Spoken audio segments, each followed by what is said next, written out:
नमस्कार दोस्तों, स्वागत है आप सभी का आपके अपने ऑनलाइन क्लासेज में। इस वीडियो में हम सब रीजनिंग के 15 महत्वपूर्ण क्वेश्चनों का अध्ययन करेंगे जो आपके सभी कॉम्पिटिटिव एग्ज़ाम के लिए मोस्ट इम्पॉर्टेंट क्वेश्चन है।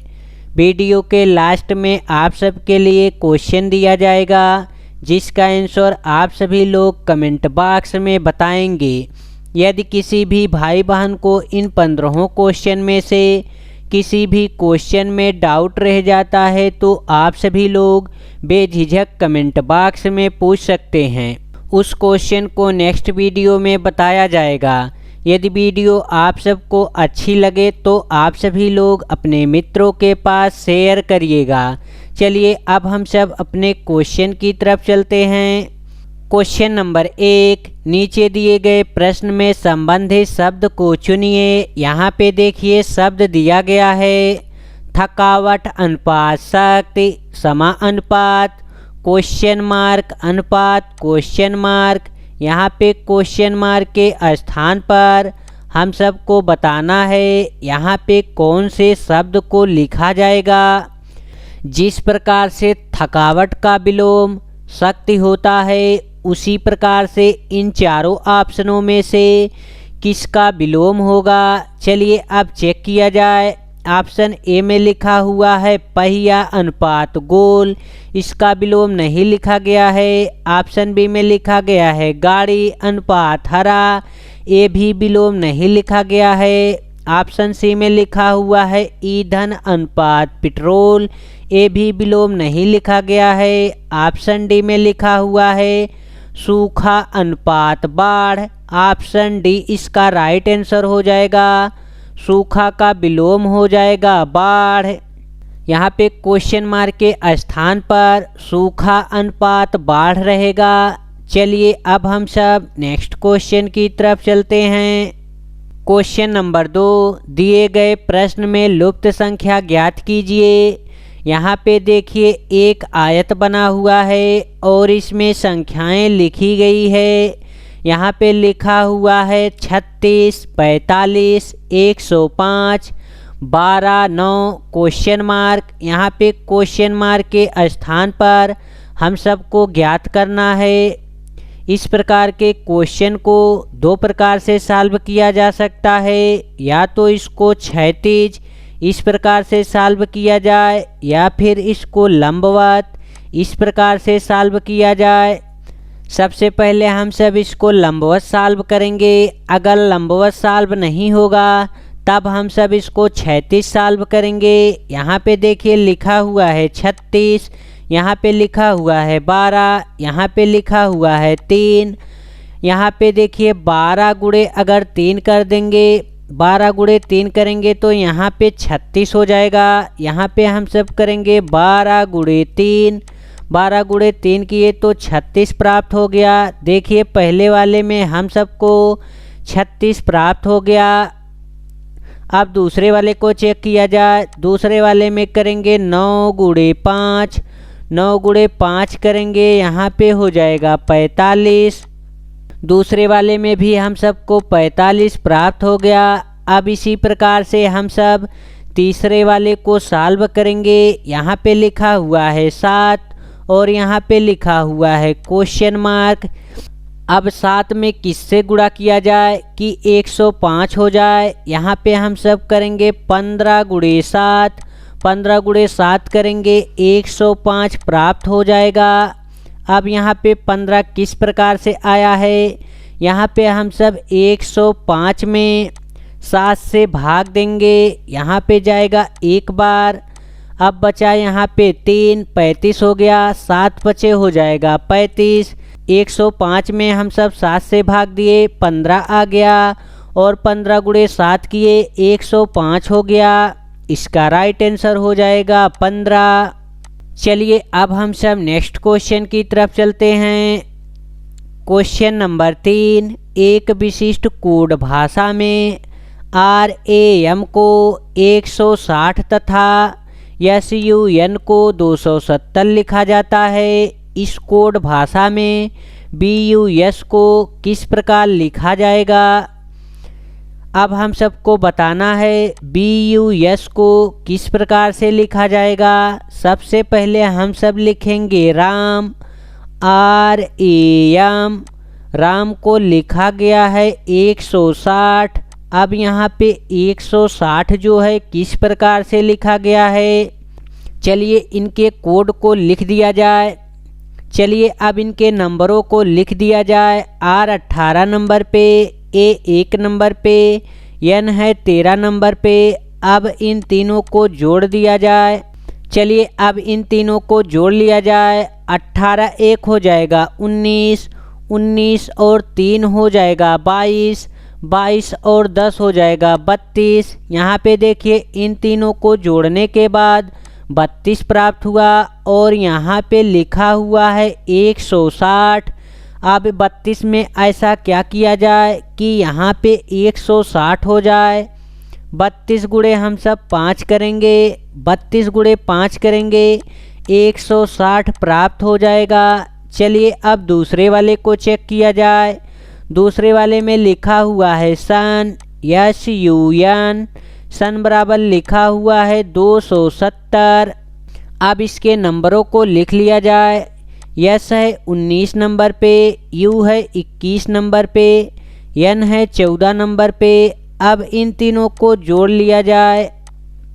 19 और 1 हो जाएगा 20, 20 और 20 हो जाएगा 40, 40 और 14 हो जाएगा 54। यहाँ पे सन बराबर हो गया 54 और यहाँ पे लिखा हुआ है 270। अब इसमें भी हम सब 5 से गुणा करेंगे।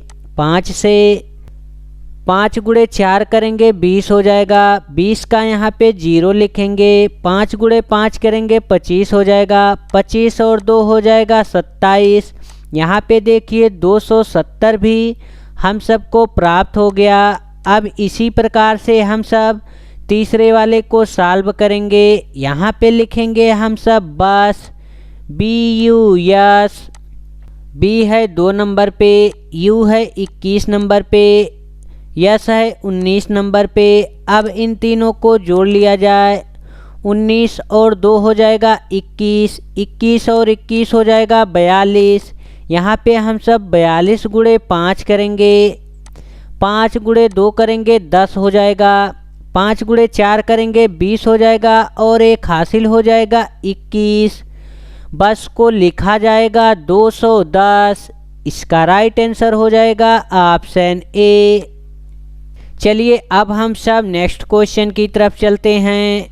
क्वेश्चन नंबर 4, नीचे दिए गए प्रश्न में विषम शब्द को चुनिए। यहाँ पे देखिए 4 ऑप्शन दिया गया है और इन चारों ऑप्शनों में से एक ऑप्शन विषम है।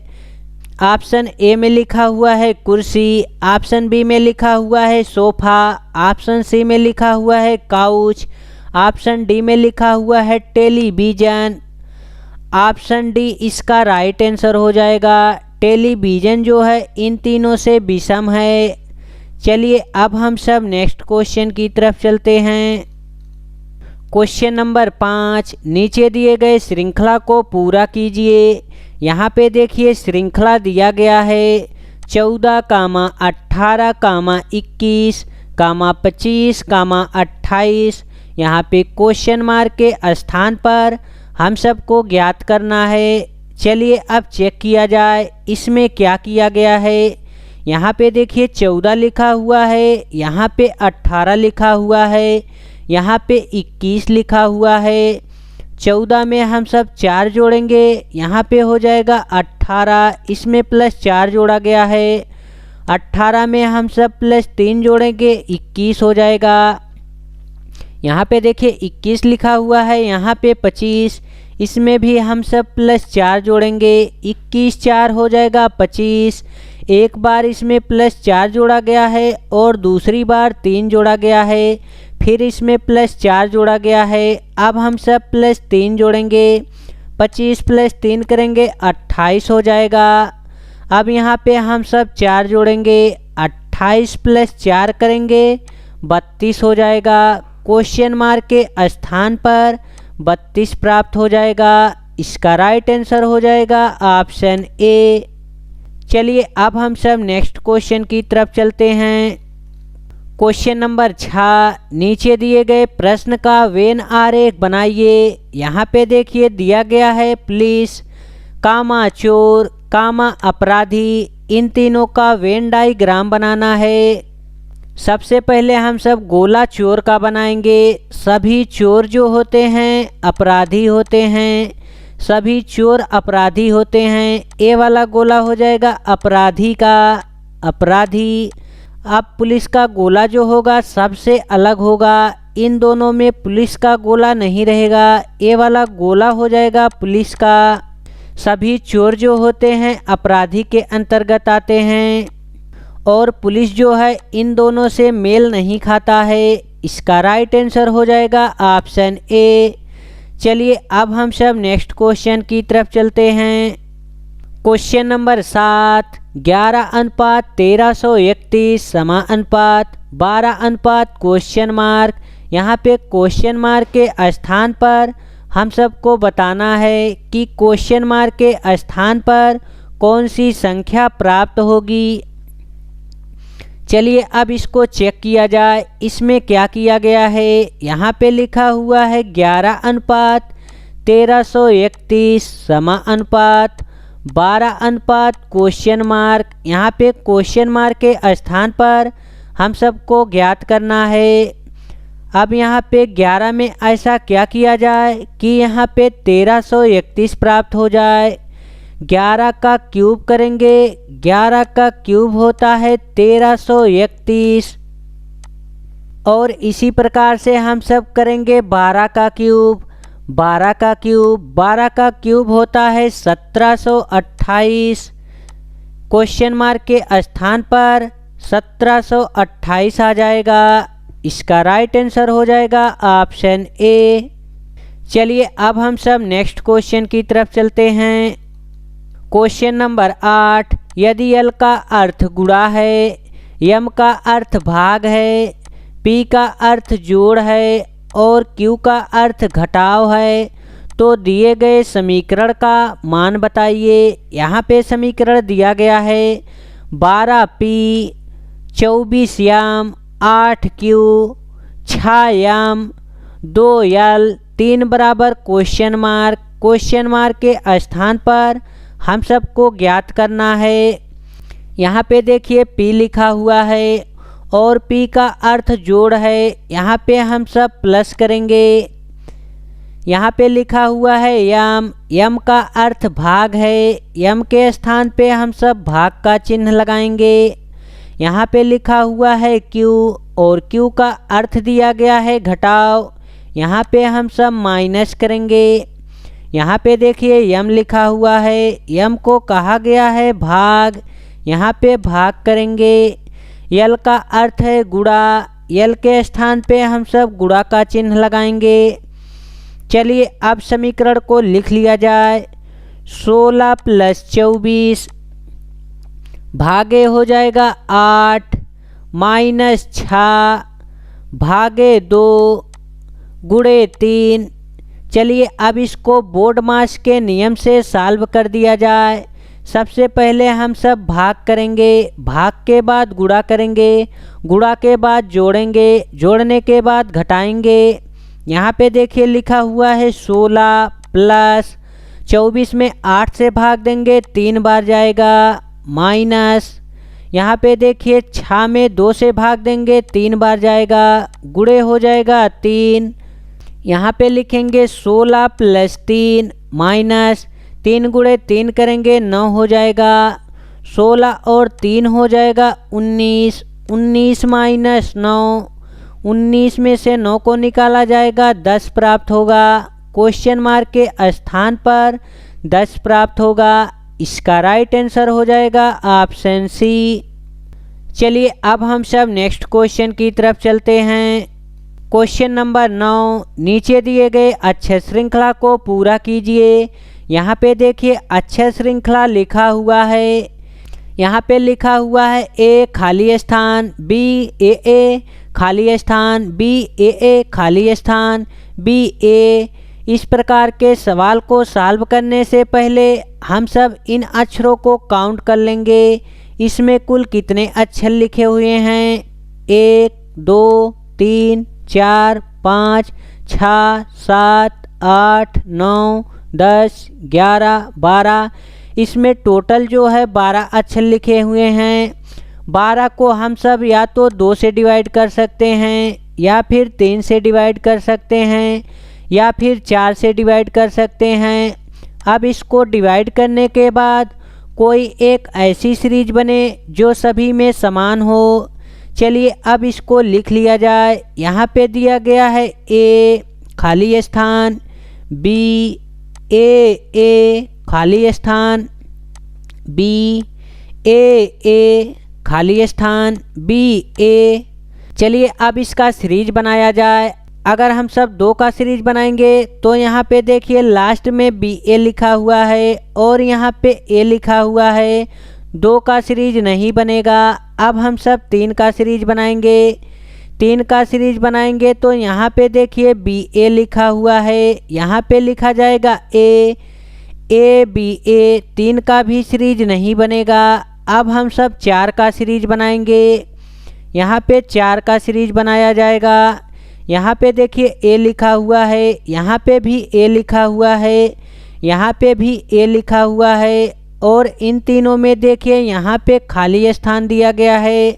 अब यहाँ पे कौन सी संख्या भरी जाएगी? यहाँ पे हम सब लिखेंगे बी, यहाँ पे हो जाएगा A B B A B B A. यहाँ पे करेंगे ए बी बी ए। यहाँ पे पहले वाले में भरा जाएगा बी, और दूसरे वाले में भरा जाएगा बी, तीसरे वाले में भरा जाएगा बी। इसका राइट आंसर हो जाएगा ऑप्शन बी। चलिए अब हम सब नेक्स्ट क्वेश्चन की तरफ चलते हैं। Question number 10। कौन सा उत्तर आकृत प्रश्न आकृत को पूरा करेगा? यहाँ पे देखिए प्रश्न आकृत दिया गया है। पहले वाले में देखिए यहाँ पे इस प्रकार का चित्र बना हुआ है और इसका एरो जो है इस प्रकार से दिया गया है। इसमें देखिए इस प्रकार से बना हुआ है, और इसमें देखिए इस प्रकार से इसका विपरीत किया गया है। इसका विपरीत, इसको भी देखिए इसका विपरीत लिखा गया है। इसका देखिए इस तरफ मुख था, इसका मुख इस तरफ आ गया है। अब यहाँ पे देखिए इस प्रकार से बना हुआ है, इस प्रकार से, और यहाँ पे इस प्रकार से बना हुआ है। यहाँ पे ए नीचे की तरफ है। अब हम सबसे पहले एरो को बनाएंगे। ए वाला एरो हो जाएगा ऊपर की तरफ, और यहाँ पे देखिए ए वाला नीचे की तरफ है। अब हम सब इसको करेंगे ऊपर की तरफ, इस प्रकार से हो जाएगा। ए वाला देखिए ऊपर की तरफ है, इसको अब हम सब नीचे की तरफ लाएंगे, इस तरफ। इसका जो डायग्राम बनेगा इसी प्रकार से बनेगा। चलिए अब हम सब चेक करते हैं इस प्रकार का डायग्राम जो है किस ऑप्शन में दिया गया है। ऑप्शन ए में देखिए दिया गया है इस प्रकार से, और इसके बाद एक सीधी रेखा खींचा गया है। ऑप्शन ए नहीं होगा। ऑप्शन बी में देखिए इस प्रकार से अर्धवृत्त बना हुआ है और इसमें कोई भी एरो नहीं लगा हुआ है। ऑप्शन बी भी गलत हो जाएगा। ऑप्शन सी में देखिए इसका एरो का चिन्ह जो है दोनों तरफ है, दोनों तरफ, और हम सबको इसका एरो जो है ऊपर की तरफ इस तरफ से लेना है, और इसमें दिया गया है इस तरफ से। ऑप्शन सी भी गलत हो जाएगा। ऑप्शन डी में देखिए इसका एरो सीधे सीधे दिया गया है और इसको इस तरफ घुमा के इसका एरो इस तरफ लगा है, और इसको इस तरफ से घुमाकर इसका एरो नीचे की तरफ दिया गया है। ऑप्शन डी इसका राइट आंसर हो जाएगा। चलिए अब हम सब नेक्स्ट क्वेश्चन की तरफ चलते हैं। Question number 11। यदि कश्मीर को 8142-753 लिखा जाता है तो उस कूटलिपि में RIMSHAK को कैसे लिखा जाएगा? यहाँ पे हम सबको बताना है RIMSHAK को किस प्रकार से लिखा जाएगा। अब हम सब लिखेंगे कश्मीर, KASHMIR, कश्मीर, कश्मीर को लिखा गया है 81, 42, 753। के का कोड दिया गया है 8, ए का कोड दिया गया है 1, यस का कोड दिया गया है 8, एच का कोड दिया गया है 2, एम का कोड दिया गया है 7, आई का कोड दिया गया है 5, आर का कोड दिया गया है 3। अब हम सबको लिखना है RIM SHAK। देखिए आर का कोड दिया गया है 3, यहाँ पे हम सब लिखेंगे 3। आई का कोड दिया गया है 5, यहाँ पे हम सब लिखेंगे 5। एम का कोड दिया गया है 7, यहाँ पे हम सब लिखेंगे 7। अब हम सबको यस का कोड लिखना है। यस का कोड देखिए यहाँ पे दिया गया है 4, यहाँ पे लिखेंगे 4। एच का कोड दिया गया है 2, यहाँ पे हम सब 2 लिखेंगे। एक का कोड दिया गया है 1, यहाँ पे हो जाएगा 1। के का कोड दिया गया है 8, यहाँ पे हो जाएगा 8। चलिए अब चेक किया जाए किस ऑप्शन में 35, 74, 218 दिया गया है। 35, 74, 218 ऑप्शन ए में दिया गया है। ऑप्शन ए इसका राइट आंसर हो जाएगा। चलिए अब हम सब नेक्स्ट क्वेश्चन की तरफ चलते हैं। क्वेश्चन नंबर 12, नीचे दिए गए प्रश्न में विषम संख्या को चुनिए। यहाँ पे देखिए 4 ऑप्शन दिया गया है और इन चारों ऑप्शनों में से हम सबको ढूंढना है कि कौन सा ऑप्शन जो है विषम है। ऑप्शन ए में लिखा हुआ है 341, ऑप्शन बी में लिखा हुआ है 342, ऑप्शन सी में लिखा हुआ है 810, ऑप्शन डी में लिखा हुआ है 405। चलिए अब चेक किया जाए इसमें क्या किया गया है। यहाँ पे देखिए 341, 342, 810 और 405 लिखा हुआ है। देखिए इन तीनों को जोड़ा गया है। 4 और 3 हो जाएगा 7, 7 और 1 हो जाएगा 8। यहाँ पे 3 और 4 हो जाएगा 7, 7 और 2 हो जाएगा 9, 8 और 1 हो जाएगा 9, 4 और 5 हो जाएगा 9। देखिए इन तीनों में इनके मान को जोड़ने के बाद 3 आ रहा है और इसमें इसके मान को जोड़ने के बाद 8 प्राप्त हो रहा है। ऑप्शन ए जो है विषम हो जाएगा। चलिए अब हम सब नेक्स्ट क्वेश्चन की तरफ चलते हैं। क्वेश्चन नंबर 13, देखिए इसमें कथन दिया गया है। कथन में कह रहा है कुछ आसमान नीले हैं। यहाँ पे देखिए कुछ आसमान जो है नीले हैं। ए वाला गोला हो जाएगा आसमान का आसमान और ए वाला गोला हो जाएगा नीले का। ए वाला जो भाग है कुछ का भाग है। कुछ आसमान जो है नीले हैं। कथन 2 में कह रहा है कुछ नीले नरम हैं। अब देखिए कुछ नीले जो हैं नरम हैं। ए वाला गोला हो जाएगा नरम का, ए वाला भाग हो जाएगा कुछ का। चलिए अब निष्कर्ष को चेक कर लिया जाए। निष्कर्ष 1 में कह रहा है कुछ आसमान नरम हैं, तो कुछ आसमान जो हैं नरम नहीं है। निष्कर्ष 1 जो है गलत कह रहा है। अब हम सब निष्कर्ष 2 को चेक करेंगे। निष्कर्ष 2 में कह रहा है कुछ नरम आसमान है। निष्कर्ष 2 भी गलत कह रहा है। चलिए अब हम सब ऑप्शन को चेक करते हैं कौन सा ऑप्शन जो है सही है। ऑप्शन ए में कह रहा है केवल एक निष्कर्ष सही है। निष्कर्ष 1 नहीं सही है। ऑप्शन बी में कह रहा है केवल निष्कर्ष 2 सही है। निष्कर्ष 2 भी नहीं सही है। ऑप्शन सी में कह रहा है ना तो निष्कर्ष 1 ना ही निष्कर्ष 2। ऑप्शन सी जो है राइट आंसर है। ना तो निष्कर्ष 1 सही है ना ही निष्कर्ष 2 सही है।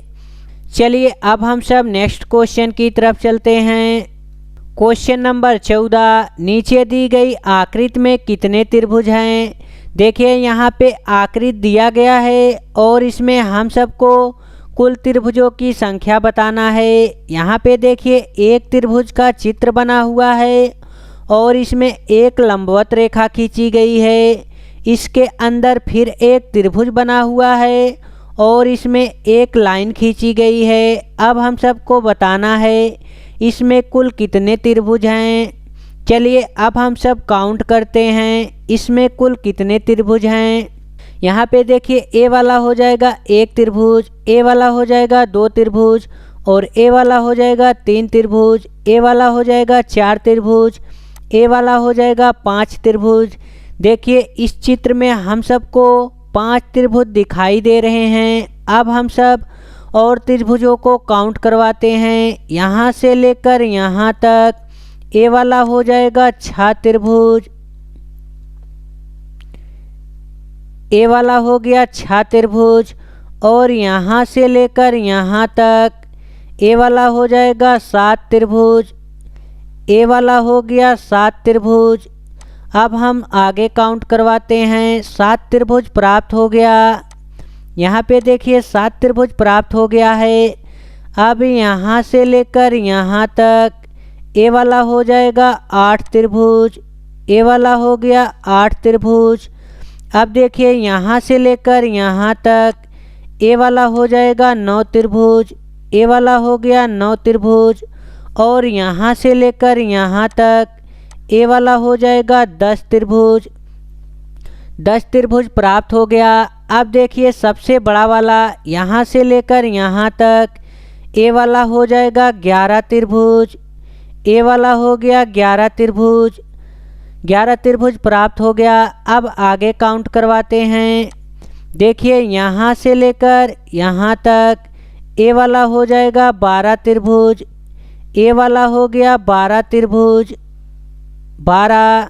देखिए यहाँ पे 12 त्रिभुज प्राप्त हो गया। अब हम सब 13वें वाले त्रिभुज को गिनेंगे। यहाँ से लेकर यहाँ तक ए वाला हो जाएगा 13वां त्रिभुज। इसमें कुल त्रिभुजों की संख्या 13 है। इसका राइट आंसर हो जाएगा 13। ऑप्शन बी इसका राइट आंसर हो जाएगा। चलिए अब हम सब लास्ट क्वेश्चन की तरफ चलते हैं। क्वेश्चन नंबर 15, नीचे दिए गए आकृति में विषम आकृति का पहचान कीजिए। यहाँ पे देखिए चार आकृति दिया गया है और इन चारों आकृतियों में से हम सबको बताना है कि इन चारों आकृतियों में से कौन सी आकृति जो है विषम है। चलिए अब चेक किया जाए। यहाँ पे देखिए वृत्त बना हुआ है और वृत्त के अंदर त्रिभुज को रखा गया है। अब यहाँ पे देखिए त्रिभुज बना हुआ है और त्रिभुज के अंदर वृत्त को रखा गया है। इसी का देखिए विपरीत किया गया है। अब यहाँ पे देखिए आयत बना हुआ है और आयत के अंदर इस प्रकार का चित्र बना हुआ है। अब देखिए इसमें सबसे पहले हम सब इस प्रकार के चित्र को बनाएं और इसके अंदर आयत को कर दिए। यहाँ पे देखिए पंचभुज बना हुआ है, पंचभुज, और पंचभुज के अंदर अर्धवृत्त को रखा गया है। अब यहाँ पे देखिए इसका विपरीत किया गया है, अर्धवृत्त किया गया है।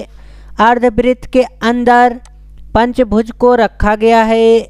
यहाँ पे देखिए वर्ग बना हुआ है और वर्ग के अंदर डमरू के आकार की आकृति को रखा गया है। देखिए यहाँ पे डमरू वाले आकृति के अंदर वर्ग को आना चाहिए था और यहाँ पे वर्ग के अंदर वर्ग दिया गया है। ऑप्शन डी जो है विषम हो जाएगा। चलिए अब हम सब उस क्वेश्चन की तरफ चलते हैं जिसका आंसर आप सभी लोग कमेंट बॉक्स में बताएंगे। यहाँ पे देखिए 3 क्वेश्चन दिया गया है और इन तीनों क्वेश्चनों का आंसर आप सभी लोग कमेंट बॉक्स में बताएंगे। यदि किसी भी भाई बहन को इन तीनों क्वेश्चनों का आंसर नहीं पता है तो आप सभी लोग पार्ट नंबर 58 वीडियो देख सकते हैं। पार्ट नंबर 58 वीडियो में इन सभी क्वेश्चनों को शामिल किया गया है। यदि वीडियो आप सबको अच्छी लगी हो तो आप सभी लोग अपने मित्रों के पास शेयर करिएगा। जय हिंद दोस्तों, फिर मिलेंगे एक नई वीडियो के साथ।